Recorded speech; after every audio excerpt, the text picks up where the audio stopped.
आणि राष्ट्रपतींकडून एनडीएला सरकार स्थापनेचं निमंत्रण देण्यात आलंय। एनडीएचे नेते म्हणून नरेंद्र मोदी यांची निवड करण्यात आली। त्यानंतर आज नरेंद्र मोदी यांनी राष्ट्रपतींची भेट घेतलेली आहे। रविवारी संध्याकाळी 6:30 वाजता पंतप्रधान म्हणून नरेंद्र मोदी तिसऱ्यांदा शपथ घेणार आहेत। तर नरेंद्र मोदी यांनी राष्ट्रपतींची भेट घेतली त्यावेळीची ही दृश्य आपण या ठिकाणी पाहतोय।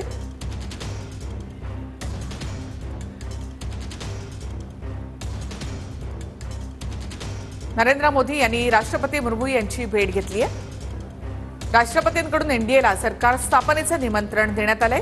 रविवारी संध्याकाळी 6:30 वाजता पंतप्रधान म्हणून नरेंद्र मोदी तिसऱ्यांदा शपथ घेतील।